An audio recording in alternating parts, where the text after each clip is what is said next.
इतना बड़ा पद, उस पद पर जाने के लिए लगातार लोग ललाई थे, लेकिन इतने बड़े पद को छोड़ करके इतने बड़े कुर्बानी दिए, लेकिन क्या सर ऊंच नीच हो सकता है? आप लोग तो अनुभवी आदमी हैं। कैसा है चंद्रशेखर रावण के माहौल कैसा लगता है? चंद्रशेखर रावण अभी नौजवानों के दिल में बसता है। सही में समाज का भला आप लोग करना चाहते हैं तो आप लोग एक हो जाइए। अगर हमारा समाज बर्बाद होता है तो काले पन्ना पर इन्हीं लोगों का नाम लिखाएगा। हमारे समाज के लोग ऐसे नेताओं पर थूकना भी पसंद नहीं करेंगे। नमस्कार साथियों, मैं रजनीश भारती। आप देखना शुरू कर दिए महानायक टीवी। अभी मैं बिहार के सारण जिले के मुफस्सिल थाना के फौकुली गांव में पहुंचे हुए हैं। हमारे पास में जो सर देख रहे हैं, ये एक क्रांतिकारी व्यक्ति हैं। आरजेडी की एससी एसटी प्रकोष्ठ प्रदेश सचिव भी रह चुके हैं और एससी एसटी प्रकोष्ठ के जिला अध्यक्ष भी रह चुके हैं, जो लक्ष्मण राम नाम है सर का। तो आइए सर से हम कुछ जानने के कोशिश करते हैं। तो सर, सबसे पहले आपका स्वागत है। धन्यवाद। बहुत बहुत धन्यवाद सर। कहीं न कहीं आप तो एक बहुत बड़े क्रांतिकारी व्यक्ति हैं, लड़ाकू व्यक्ति हैं, और उसकी वजह से कई बार आपको ट्रोल भी किया गया, क्या कहिएगा? देखिए, हम कहीं कोई लड़ाकू नहीं हैं, लेकिन जो देश में अराजक तत्व जो है, अगर वो लोग हमारे समाज के ऊपर किसी प्रकार का जुल्म अत्याचार करता है, चाहे वो किसी भी जाति का हो, तो स्वतः मेरा जो है संत शिरोमणि गुरु रविदास जी, बाबा साहेब अम्बेडकर का जो मिशन चला था, जो सिद्धांत था, वह मेरे अंदर अपने आप अंदर से जबान के माध्यम से निकल जाता है और हम उस दबे कुचले लोगों का मदद के लिए तत्पर हो जाते हैं। मैं लड़ाकू कहाँ हूँ सर? कहीं ना कहीं जहाँ भी कोई भी समस्या होता है, कोई भी समस्या, तो वहाँ पर कूद के जाते हैं। तो कहीं ना कहीं अभी के समय में दलित वंचित समाज के लोगों को अगुवाई करने वाला लोग इस प्रकार से हो गया है। पहले लोग उसका नाम तक नहीं लेते थे, लेकिन आज जो लोग लड़ रहा है तो उसको हम लड़ाकू नहीं बोलेंगे तो क्या बोलेंगे? ठीक है, अपना अपना सोच है, अपना अपना विचार है, लड़ाकू कहिए, लेकिन हम तो यही कहेंगे कि जो अभी बाबा साहेब का देन है, हमारे समाज के लोग पढ़े लिखे हो गए, और हम समझते हैं कि जिला ही नहीं पूरे भारत में जहाँ कहीं भी अगर किसी प्रकार का जुल्म अत्याचार शोषण होता है, तो ये उन लोगों का कृपा है कि हर गांव में मेरे जैसा लोग पैदा हो चुका है और हर जगह से इस चीज़ का विरोध हो रहा है। तो सर, ये बीज के बोने वाला आप लोग है, क्योंकि सबसे बड़ा असर रह जाता है, क्योंकि आप लमसम आज 34 सालों से आप अब लड़ रहे हैं समाज के। अभी कोई भी समस्या होता है वहाँ पर आप जाते हैं, उसको सुलझाने का काम करते हैं। लमसम 34 साल होगा, उससे मतलब किस किस परिस्थितियों से आपसे गुजरना पड़ा? देखिए, जो भी संघर्षशील व्यक्ति है उसको तो समय समय पर बहुत बड़ा संघर्ष करने का समाज ही मौका देता है। बहुत सी कठिनाइयों से आदमी गुजरता है, लेकिन जिसका मिशन बन चुका हो कि हम समाज के जुल्म अत्याचार को समूल नष्ट कर देंगे, तो व्यक्ति कठिनाइयों से घबराता नहीं है। उसका संघर्ष जो है स्वतः जारी रहेगा, उससे घबराने की कोई जरूरत नहीं।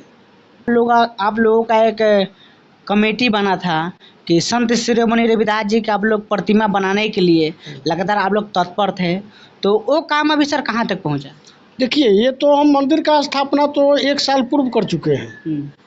पूजा पाठ भी अब चालू हो रहा है, लेकिन अभी बहुत जल्द हमारे समाज के जितने जो प्रतिनिधि, त्रिस्तरीय पंचायती राज के प्रतिनिधि लोग जीत करके आए हैं, सबसे पहले उन लोगों का हम एक बैठक करते हैं। समाज के जो ऊपरी तबका के लोग हैं, उन लोगों को बैठा करके मीटिंग करने वाले हैं। उसमें हम लोग तय करेंगे कि भावी प्रोग्राम क्या है। तो जिस समाज से आप लोग आते हैं, दलित वंचित समाज से आप लोग आते हैं, उसी समाज से एक ऐसा नेता जो निकल के भवन कुमारी मायावती बन गई, और उसी समाज से निकल के एक चंद्रशेखर रावण बन गया। आज देखिए तमाम लोग बोलते हैं कि लोग दोनों आदमी एक मंच पर आए, लेकिन एक मंच पर ना आकर के तीसरे आदमी को लोग फायदा पहुंचा रहे हैं। इस चीज को कैसे देख रहे हैं? अभी हम लोगों का दुर्भाग्य बाकी है, इतना कर्म हो गया, वो कैसे कहा नहीं जाता है कि वो पंडित जी खोपड़ी कहीं से उठा के लाए, उनकी पत्नी जो है, और उस पर लिखा हुआ था कि कुछ बीता है कुछ बीतेगा। तो पंडिताइन देख ली कि खोपड़ी कहाँ से आ गया, तो मूसर ध के उखड़ी में ध के कूट दी। वही दशा हम लोग का भी बाकी है। जब हमारे समाज के लोग ही बिखर जाएंगे, अलग अलग डफली बजाना शुरू करेंगे, हम आपस में ही लड़ेंगे, तो दूसरा तो मजा लेगा ही लेगा। बहन जी का तो बहुत ज़्यादा बड़ा ग्राफ गिर रहा है, न वो कुछ कर रही है न किसी को करने दे रही है।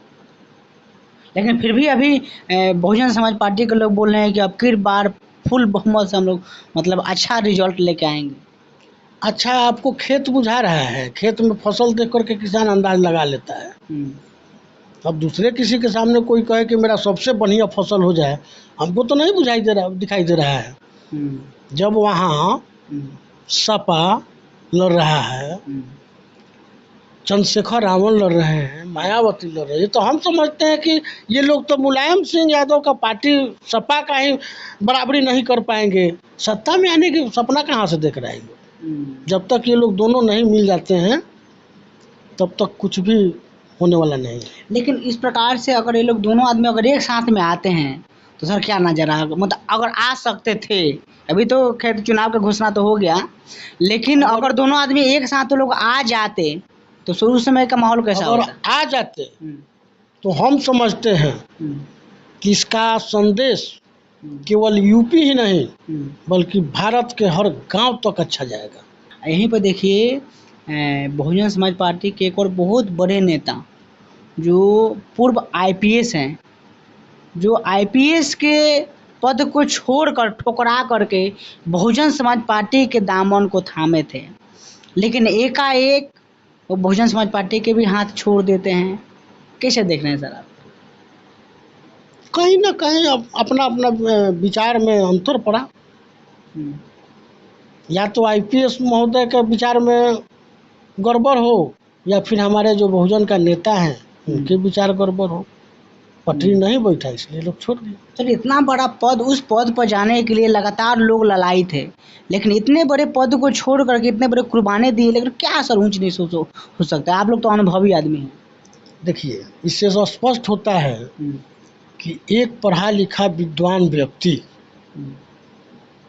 अगर अपना पद प्रतिष्ठा छोड़ करके राजनीति का सहारा ले रहा है तो कहीं से न कहीं से वो बाबा साहेब का मिशन से जुड़े हुए थे।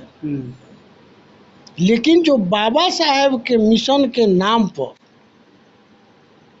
सत्ता का बागडोर धर के बैठा हुआ है, वो अपने आगे किसी को चलने नहीं दे रहा हो तो अगला व्यक्ति क्या करेगा? छोड़ करके हटेगा ही। सर अभी इनका माहौल कैसा है? चंद्रशेखर रावण के माहौल कैसा लगता है? चंद्रशेखर रावण अभी नौजवानों के दिल में बसता है। हम भी उनको लाइक करते हैं। लेकिन आपके चैनल के माध्यम से एक अनुरोध पूर्वक प्रार्थना करके मैं अपने समाज के बहुजन नेताओं को कहना, यह संदेश देना चाहता हूँ, जैसे बामन मेश्राम, राजरत्न अंबेडकर, चंद्रशेखर रावण, बहन मायावती, रामदास अठावले, इन तमाम नेताओं से हम आग्रह करना चाहते हैं, आग्रह के साथ निवेदन करना चाहते हैं, अगर मेरी बात आप लोगों तक जाए तो अगर सही में समाज का भला आप लोग करना चाहते हैं तो आप लोग एक हो जाइए। बहुत बड़े बात बोल रहे हैं सर। हाँ, नहीं तो समाज के हितैषी के नाम पर अगर आप लोग अपना रोटी सेक रहे हैं तो सेकिए, समाज को बर्बाद कीजिए। ये आने वाला समय में अगर हमारा समाज बर्बाद होता है तो काले पन्ना पर इन्हीं लोगों का नाम लिखाएगा। लिखी जाएगी, बिल्कुल। हमारे समाज के लोग ऐसे नेताओं पर थूकना भी पसंद नहीं करेंगे अगर एक नहीं होते हैं, अगर एक नहीं होते हैं तो। सर से तमाम मुद्दे पर हम बात विचार किए। पूरा बात आप लोगों को कैसा लगा कमेंट करके अपना प्रतिक्रिया बताइए। और वीडियो फेसबुक पेज पर देख रहे हैं, पेज को फॉलो कीजिए। और यूट्यूब चैनल पर देख रहे हैं तो चैनल सब्सक्राइब कीजिए।